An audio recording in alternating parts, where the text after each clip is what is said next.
para ver dudas sobre la obtención de las dos constantes del problema de la braquistócrona.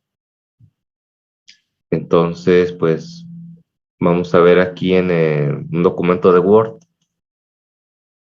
un poco cómo se hace esto.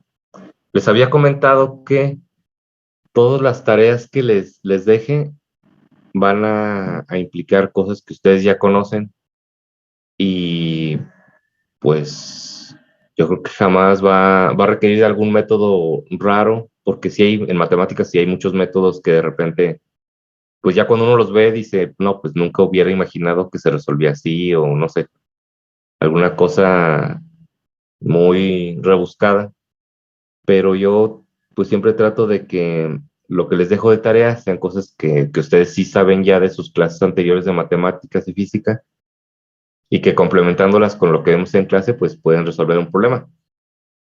Porque tenemos que darnos cuenta que aquí ya en la universidad, pues lo que ustedes ven son prácticamente aplicaciones de matemáticas y física, ya llevados a electrónica, a mecánica, a control, a, a diseño digital.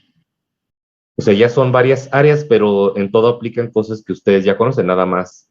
Pues se les dan las, los nuevos conocimientos, donde ustedes dicen, bueno, en este procedimiento ocupo esto y esto que ya sé, pero pues ahora sé que con esto que yo ya tenía más o menos dominado puedo hacer estas cosas. Entonces se les dan las aplicaciones.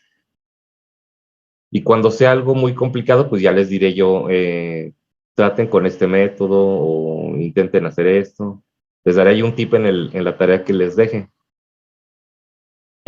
Ahorita van a ver, también les comentaba ahí en algún, no sé si en un aviso que les puse en un comentario donde me preguntaban sobre la resolución, les decía que había que ver la clase 2 y checar ahí lo que se comenta. Y con base en eso, era fácil llegar a la solución incluso sin hacer algún cálculo. Entonces, bueno, vamos a comenzar. Habíamos llegado a estas dos ecuaciones. ¿Por qué son dos ecuaciones? Bueno, hay curvas en geometría que responden a una ecuación, pero que en ocasiones es muy compleja su representación, requieren de dos ecuaciones para simplificarlo. Habrá otras que, aunque se representan mediante dos ecuaciones como estas, es posible obtener una y basar todo en el ángulo, por ejemplo, y desaparecer las coordenadas x, y. Y entonces tendríamos todo de forma polar. De hecho, vamos a ver algún problema así similar, donde podemos llegar a unas ecuaciones paramétricas o podemos llegar a una ecuación única. En este caso no tiene sentido porque sí se complicaría un poco el estar buscando una ecuación única. Nada más lo que quiero que quede claro es que, o sea, esta ecuación de arriba no es la ecuación de una curva y la de abajo es de otra, sino que las dos definen una sola curva. O sea, tendríamos que sustituir valores, darle valores a todas las constantes o si una son constantes y otra variable, pues igual darle valores a las constantes y luego ir variando la variable que en este caso sería pues teta y ir graficando punto a punto para ver cuál es la curva que nos resulta. Pero en este caso sí es mejor trabajarlas así por separado, nada más estando conscientes de que estas dos ecuaciones representan una sola gráfica. Entonces, bueno, quedamos que hay que calcular D y E para tener las ecuaciones completas, porque aquí pues no sabemos cuál es el valor de E o qué representa E, ni cuánto vale D o qué representa. Obviamente teta, pues sí, esta la obtuvimos desde el inicio porque sabemos qué es y sabemos de dónde sale, pero las otras dos son constantes de integración, entonces no sabemos qué representan. Para esto podemos casi siempre recurrir a las condiciones iniciales, o también podemos proponer algunas, siempre que no modifiquen la esencia del problema. ¿Cuál es la esencia del problema? Pues el problema era obtener la trayectoria que provee el menor tiempo de descenso para una partícula de un punto A un punto B. Entonces, obviamente, si no nos dicen que esos puntos tienen que estar en cierta posición, pues nosotros podemos ponerlos donde queramos. Y los pongamos donde los pongamos, va a seguir resolviendo el problema de encontrar una curva o una trayectoria que minimice el tiempo de descenso entre dos puntos, entre esos dos puntos. Nosotros para la clase propusimos algo así, pero de hecho el punto A estaba más para acá y el punto B estaba más para arriba. No tocaba ninguno de los dos ejes. Aquí las pongo tocando los ejes para facilitar un poco el análisis. ¿Esto es válido? Sí, sí es válido. Imagínense, o recuerden, por ejemplo, en física, cuando están ustedes haciendo un diagrama de cuerpo libre y tienen, no sé, un plano inclinado o simplemente un bloque sobre el piso que está siendo empujado. ¿Ustedes dónde ponen el origen del eje de coordenadas? O sea, por ejemplo, el plano inclinado lo podríamos poner en un vértice del plano inclinado o en el otro vértice, o en medio del plano inclinado, o en cualquier punto que se nos antoje. Y de igual manera vamos a poder resolver el problema, pero su complejidad va a aumentar considerablemente, porque vamos a tener que referenciar todo con respecto a un punto que está fuera de todas los parámetros que nosotros conocemos. En cambio, si en el problema del plano inclinado con el bloque ponemos el origen del eje de coordenadas justo en el centro del bloque, pues todo se simplifica, porque ahí en ese punto convergen o podemos converger todas las fuerzas que actúan, la normal, la fuerza o la dirección de la aceleración del bloque, la fricción del piso del plano inclinado con el bloque. Incluso si hay una cuerda mediante una polea jalando el bloque hacia arriba. O sea, todo podemos representarlo ahí justo en ese punto. Y por eso se pone el eje de coordenadas ahí. En algunos problemas se los dan así, pero en otros nada más les dan el plano inclinado y el bloque y ustedes deciden dónde ponerlo y siempre lo ponen ahí en el bloque. Y es precisamente por eso, porque ahí es donde se simplifica todo. Entonces, aquí nosotros podemos recorrer el eje. Hagan de cuenta que no recorrimos los puntos A y B, sino que recorrimos el eje Y a la derecha y el eje X hacia arriba hasta que tocaran los puntos A y B. ¿Qué logro con esto? Pues que en el punto A las coordenadas ya sean 0, h, teta, que vendría siendo 0, y en B serían una X final, una Y 0 y una teta final que sería 0 también. ¿Por qué teta vale 0? Porque es un punto, se trata de un punto. Si estamos en el punto A, el ángulo no puede tener un valor porque en un punto no hay un ángulo. Para que haya un ángulo necesitamos una dirección y para que haya una dirección necesitamos dos puntos forzosamente. Entonces, si no estamos hablando de un par de puntos, no podemos hablar de un ángulo. Si aquí ponemos un punto más a la derecha de A, pues podríamos hablar de que hay un ángulo pues de 0 grados, porque está en la dirección hacia la derecha totalmente. Si lo pusiéramos hacia abajo, totalmente, sobre el eje Y, podríamos decir que hay un ángulo de 270 grados. Pero como solo hay un punto, no podemos hablar de un ángulo. Entonces el ángulo ahí, pues podríamos darlo como 0, que es lo que más nos convendría aquí. Entonces, bueno, si tienen dudas sobre lo que voy comentando, sobre lo de poner los ejes aquí o cualquier otra cosa, me interrumpen y me comentan, por favor. Vamos a seguir. Bueno, las condiciones iniciales para el punto A son de X, Y y teta. Son 3 parámetros. Se pueden suponer como 0 en X, como habíamos dicho, H en Y y 0 en teta. Si sustituimos en la ecuación que teníamos en esta primera ecuación, ¿por qué en la primera? Pues porque en el punto A, x se nos hace 0. Entonces, pues nos conviene más aquí sustituir el punto A, porque si sustituimos el punto B, x no vale 0, y entonces ya vamos a tener aquí un valor que no conocemos y nos quedaría otra vez la misma ecuación prácticamente. No vamos a llegar a nada. Entonces, pues si escogemos esta ecuación, sustituimos los valores x0, y, h y teta 0, y pues llegamos a esto: x vale 0, teta vale 0, seno de 0 pues también es 0, más e. Si esto despejamos e, pues obviamente vamos a llegar a que e es igual a 0. Entonces ya tenemos la primera constante, ya sabemos que e vale 0.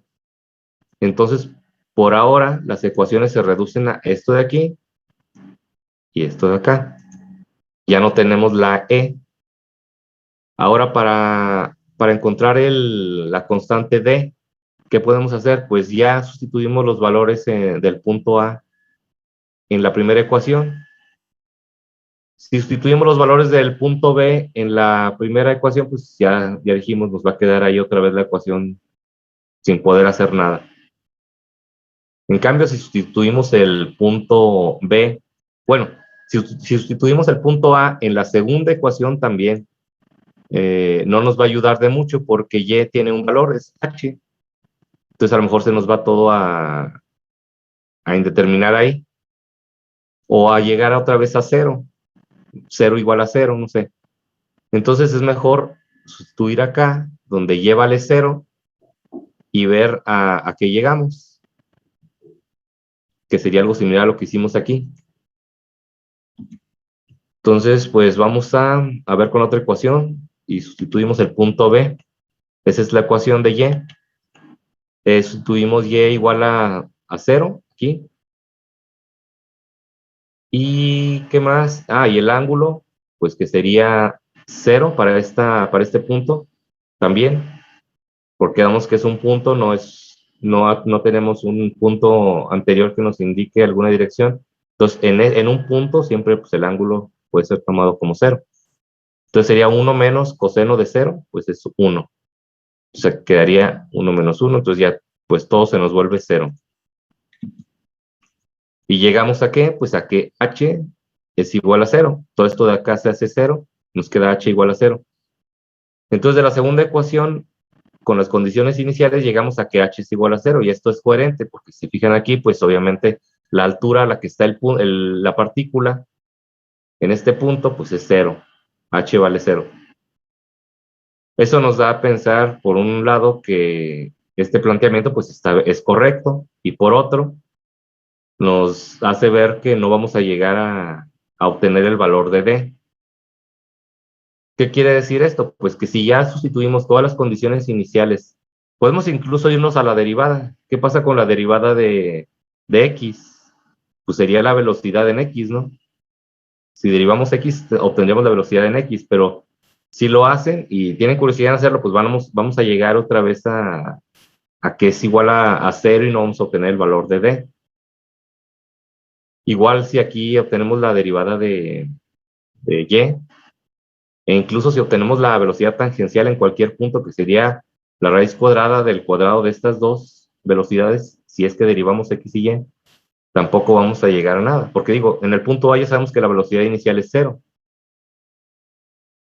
Es donde comienza el descenso. Ya en el punto B, pues va a llegar con una cierta velocidad.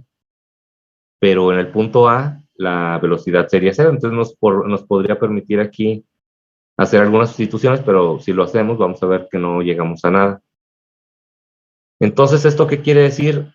Que D no es no es un número como tal, o al menos no uno que vaya a estar definido de manera general. O sea, no es una constante, es una variable que va a depender de las condiciones del problema. O sea, representa algo. Representa un parámetro de la curva de aquí. Ahora hay que ver qué parámetro representa. Y aquí es donde podemos irnos a lo que les había comentado en la clase. En la clase 2 les dije, las ecuaciones que definen a la cicloide o braquistócrona son estas. Y les puse pues ya la solución. Aquí está. Entonces, si ustedes investigan la curva cicloide, la curva cicloide es esta, ya lo habíamos visto. Ya habíamos visto que se traza con un círculo haciéndolo rodar y un punto en ese círculo iba a trazar al rodar la trayectoria de la braquistócrona. Lo que nosotros tenemos aquí, la solución, lo que representan esas dos ecuaciones, es esto de aquí, del punto A al punto B. Si se fijan, incluso aquí ya tampoco son las coordenadas que nosotros definimos. Acá el punto A está en el origen, donde todo se hace cero. X vale cero, Y vale cero, teta vale cero. Entonces, bueno, es más conveniente hacerlo así. Pero esto es más general porque nos permite mover la gráfica a cualquier punto en Y. Entonces, obviamente va a estar presente H porque es la altura inicial. Por eso aquí en Y no tenemos H, simplemente tenemos el valor de la ecuación que define la curva. Y acá sí tenemos H, porque sería el valor de H menos lo que nos dé la curva. Entonces el valor inicial de Y pues sería H y a partir de ahí lo que nos dé la ecuación. Lo único que varía es eso, la H. Si hubiéramos elegido como punto A el origen, también nos daría H igual a 0 y nada más nos quedaría esta parte de acá. Y esta parte de aquí, porque ella vimos que vale 0. Ahora, ¿cómo sabemos a qué equivale D o qué representa D? Pues hay que ver las ecuaciones de la cicloide. Si las comparamos, podemos ver con simple observación que a qué sería igual D. Para que estas ecuaciones sean las de la cicloide realmente. ¿Alguien puede decirme ¿Al a qué equivale? diámetro? ¿A qué, perdón? ¿Al diámetro? Exactamente, al diámetro. O en otras palabras, podemos decir que D es igual a menos 2R. ¿Por qué el menos? Pues para eliminar este menos de aquí. Entonces, esta constante vale menos 2R. Si sustituimos aquí menos 2R, pues se nos va a eliminar el 2, el menos, y nos va a quedar R por teta menos seno de teta, que es igual a lo que tenemos aquí. Y acá nos quedaría también R por 1 menos coseno de teta. Con la H, porque acá pues ya vimos que está con una Y inicial, una altura inicial. Entonces, lo que yo esperaba y lo que les decía que aplicaran un poco de deducción viendo la clase 2, lo que dicen los enunciados, era esto, de que vieran que esta es una cicloide y ya dijeran, bueno, si ya dijo el profesor que estas ecuaciones paramétricas corresponden a una cicloide, pues voy a ver cómo es la cicloide.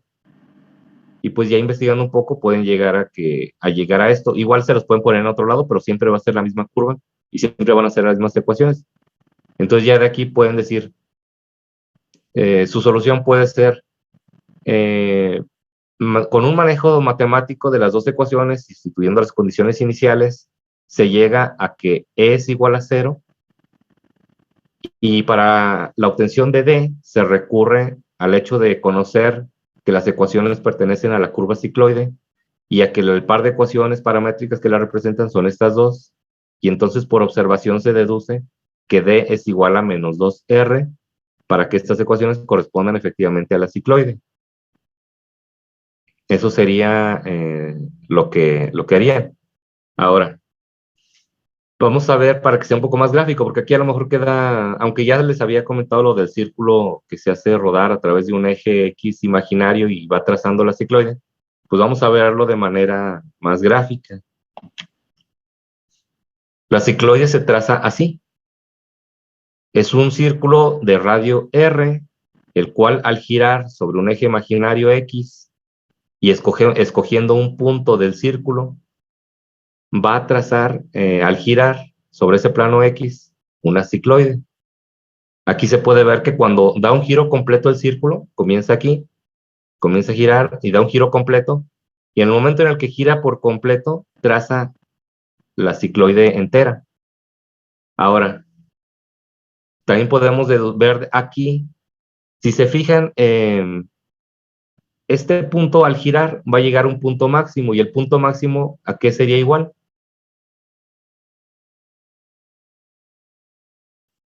¿Sí lo ven?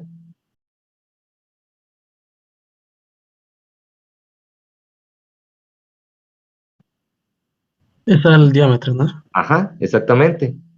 Cuando llegue el punto P al máximo, lo más alto que puede, el punto más alto que puede llegar a trazar ese círculo con P sería el diámetro de este círculo que nos ayudó a trazar la cicloide. Entonces, esta D, pues sería el diámetro de este círculo, como decía su compañero. O, en otras palabras, igual a menos 2R si queremos poner las ecuaciones tal como están aquí. Eh, entonces, esta D sería esto de aquí. Sería la manera en la que ustedes lo podrían relacionar. Entonces, si ustedes llegan a una ecuación como esta y resulta que X es igual a 4 por teta menos seno de teta, entonces ya saben que el diámetro del círculo es 8, porque 4 sería el radio. Entonces ya saben de qué se está hablando con todos los datos que se dan en la ecuación.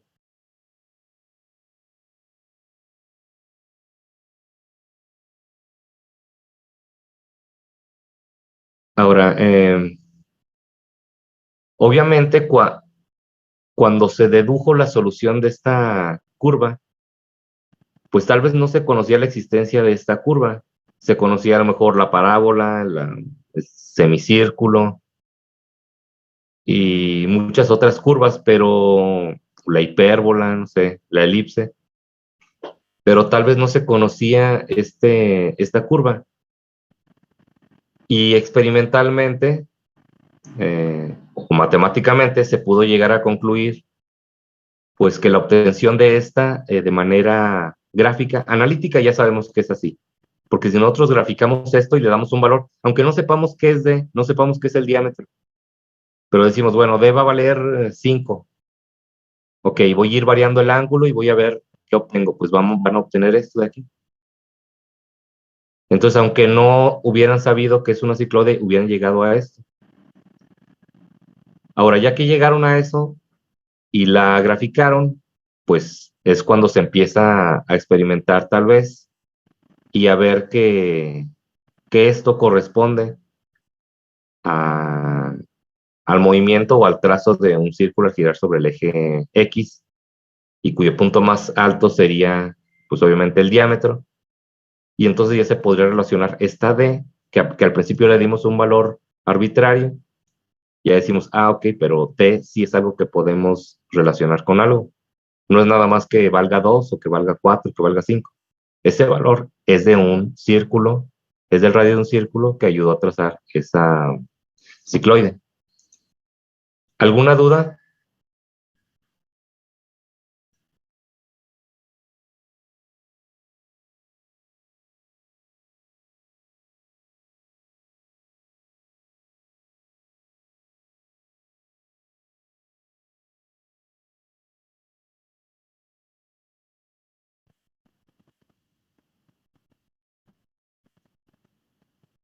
Tengan muy en mente todo lo que les acabo de decir para la resolución de futuros problemas, y no solo en esta materia. Cuando vean un par de ecuaciones de una gráfica o de una trayectoria,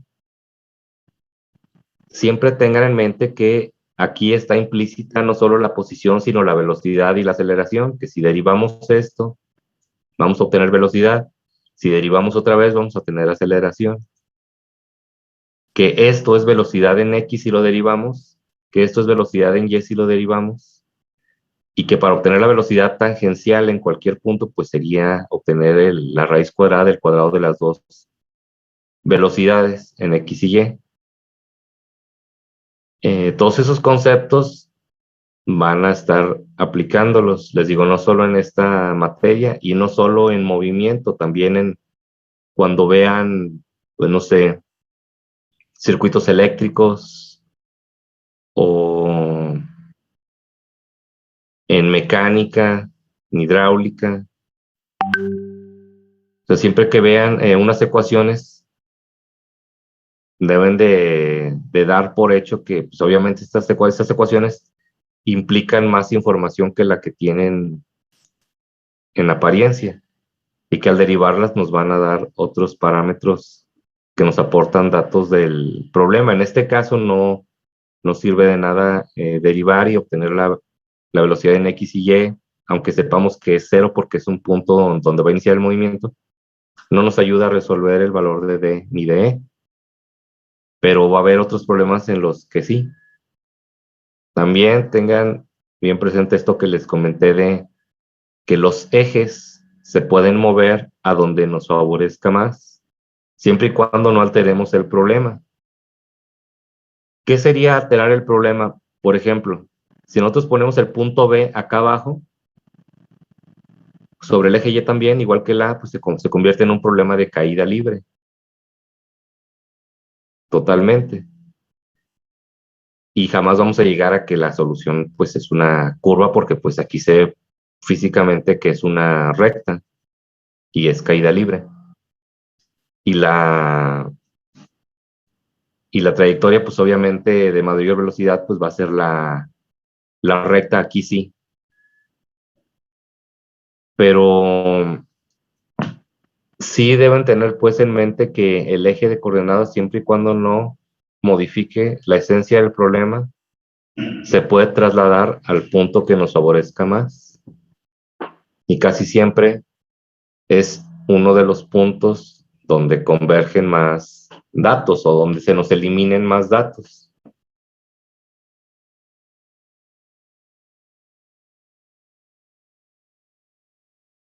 Y también no piensen que si dejamos A aquí fuera del eje Y y B fuera del eje X, no se va a poder resolver el problema, ¿no? Claro que se puede resolver. Nada más que, pues ya se imaginarán que así como Y nos dio igual a H menos esto, pues acá nos va a quedar un X0, por ejemplo. X0 menos esto de acá.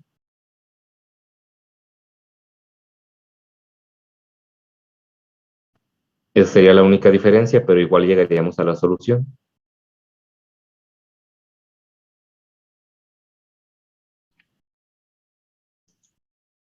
Entonces, ¿no hay dudas?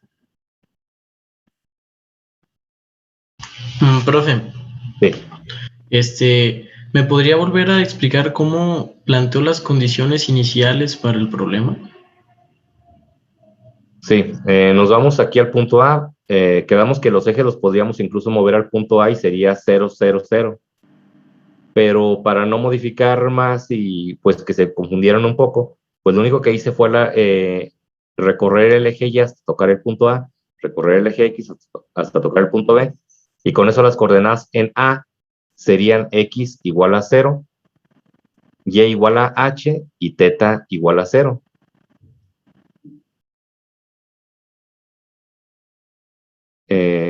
¿Sí está resuelto o tienes otra duda?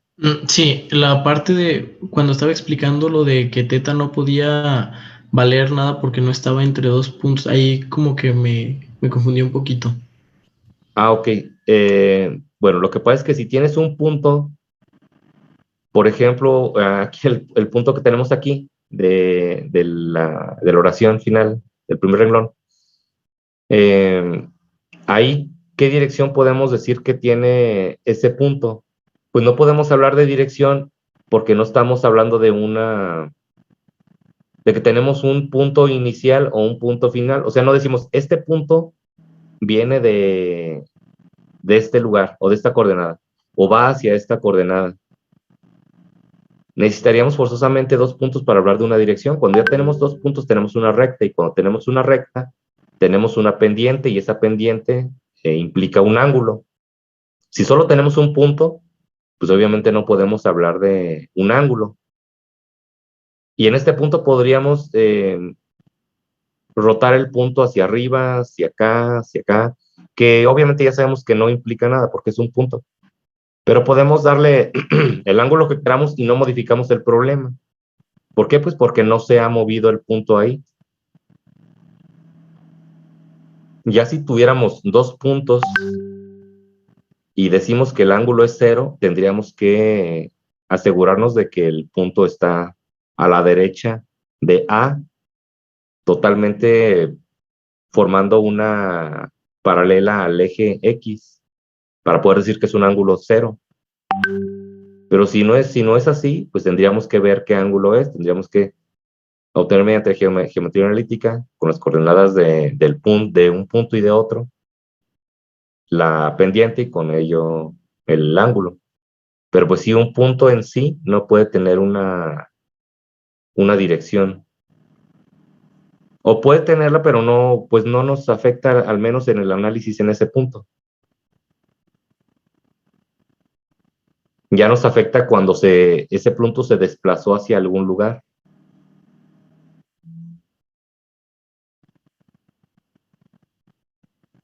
Ok, gracias, ¿Sí? profe.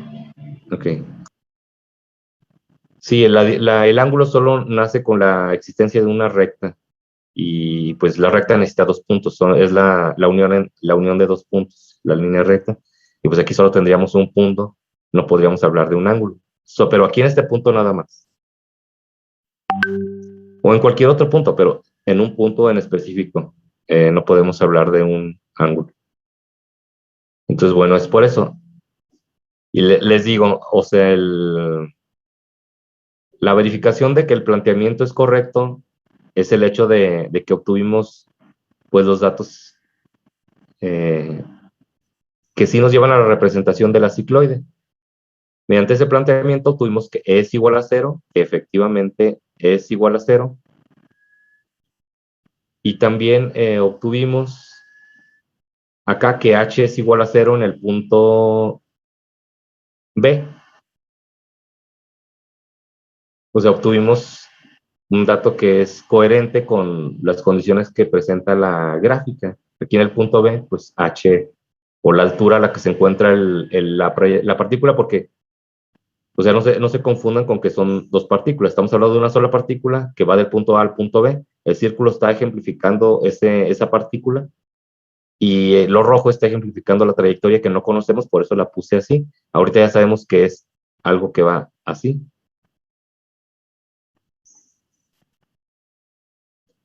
Profe, entonces cuando sustituimos, por ejemplo, para y en las condiciones de B, el coseno de teta no sería más bien, el ángulo no sería 90 grados porque el punto se desplazó pues 90 grados. No, porque volvemos a que estamos viendo las condiciones en el punto. Entonces solo lo hacemos como la primera vez, como suponiendo que no se hubiera desplazado y solo tendríamos ese punto. Es que incluso acá el desplazamiento podría venir de otro lado, pero el hecho de que estemos en un punto nos deja sin una posibilidad de tener un ángulo. Les digo, solo si el problema permitiera hacer un análisis donde involucre dos puntos, ahí tendríamos un ángulo. Pero en este caso no podemos hablar de ningún ángulo.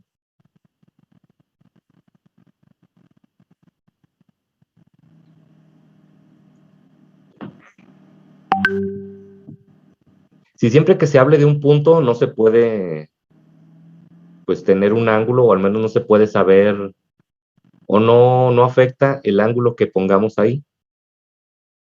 B puede estar girando para todos lados, pero siempre y cuando en el momento en el que se mueva, pues vaya en la dirección correcta. Mientras no se mueva, pues no importa qué ángulo tenga. Y recuerden que el ángulo, porque bueno, aquí se puede a lo mejor perder un poco el concepto del ángulo. Recuerden que el ángulo realmente es el que va describiendo o lo que se va moviendo el punto a través del eje X mientras va girando el círculo. Y de hecho, pues va, de repente sube y luego ya baja. Y aquí si lo analizáramos como un ángulo simplemente de mm, tangencial, pues siempre iría o en aumento o en disminución. Entonces no se puede relacionar tan fácilmente así este ángulo.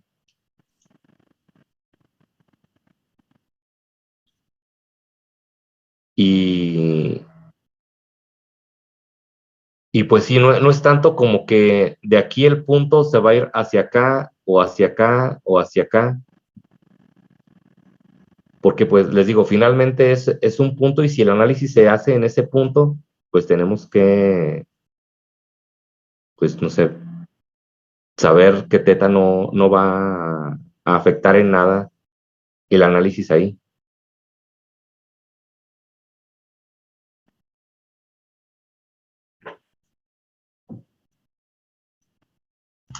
Ok, gracias, profe.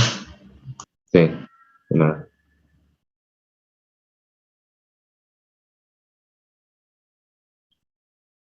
Ahora, mmm, me queda un minuto. Bueno, a lo mejor el B sí queda un poco confuso porque no es la parte inicial, pero en A, imagínense que al igual que las coordenadas, lo podemos recorrer aquí al origen, donde X es igual a 0, Y es igual a 0, pues también teta, nosotros podemos decir, bueno, teta va a variar, pero vamos a hacer que varíe a partir de 0. Igual como acá. O sea, acá se pudo haber puesto el círculo, pues, dibujado hacia acá y comenzar a girarlo.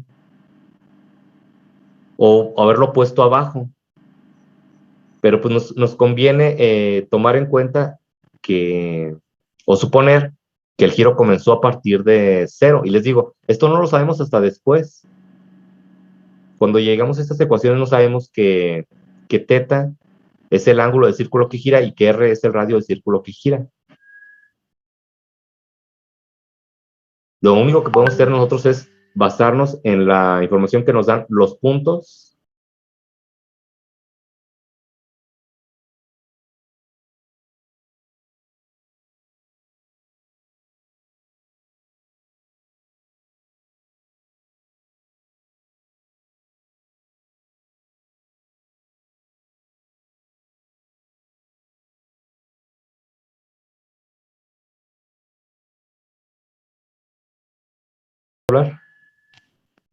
Tengo una duda. Más o menos para cuándo estima que sería el examen. Yo creo que no podría pasar de la semana que entra. Yo creo que sí, a más tardar el lunes que entra ya estaríamos trabajando así.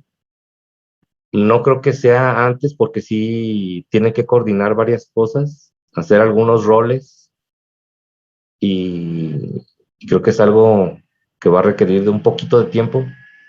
No sé si están trabajando a marchas forzadas, igual y ya a lo mejor el mañana o pasado ya comienza, pero no creo. Yo creo que sería la semana que entra. De cualquier manera, nosotros nos avisarían con un poco de anticipación y yo, en el momento en el que me avisen, yo les avisaría a ustedes para que también estén bien informados y lo sepan desde antes y no vaya a ser sorpresa. Sí, yo les aviso, pero sí, yo creo que es hasta la semana que entra.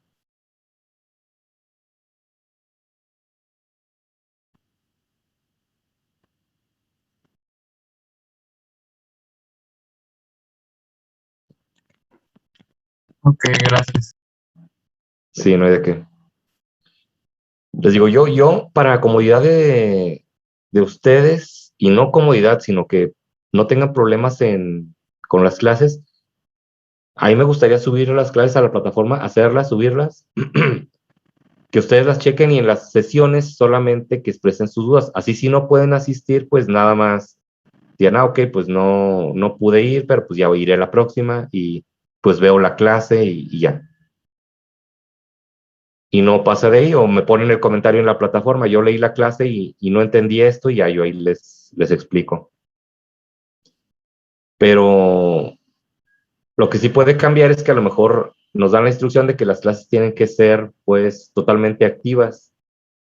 Esto querría decir que entonces yo tendría que iniciar la clase, dar el tema, les digo, ya sea con la pizarra o de alguna manera, y estar ahí escribiendo y ustedes, pues no sé, anotando o sacando captura, no sé lo que a ustedes se les facilite más. Y, y al final, pues preguntar dudas, resolverlas, ahí hacer ejercicios y todo, y tener que estar ahí participando y actuando. Entonces, si es así, pues yo creo que tal vez el material se dejaría de subir a la plataforma porque sí sería, o sea, no me alcanzaría el tiempo para estar generando el material y aparte estar diseñando y desarrollando las clases para, para hacerlas en videoconferencia y eso sería donde sí afectaría. Yo espero que sí nos den un poco de libertad con eso para poder trabajar así y que ustedes no se vean tan afectados en caso de que no puedan asistir. Claro, yo no los voy a afectar en cuanto que les ponga falta. Yo sí les pido que por favor traten de estar ahí porque pues es una orden de la dirección y pues tenemos que estar ahí.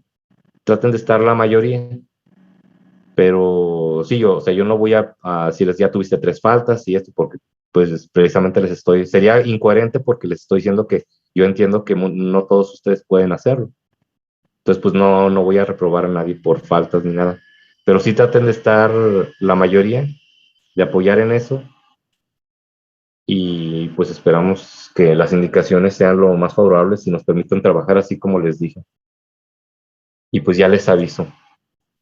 Por mi parte sería todo, jóvenes, y les agradezco la atención y estamos en contacto pues ahí en la plataforma y seguimos trabajando por lo pronto así, ya les comento después los cambios. Muy bien. Muchas gracias, profe. Gracias. No hay de qué, hasta luego, que estén bien, que tengan un día, Igualmente, hasta luego. hasta luego.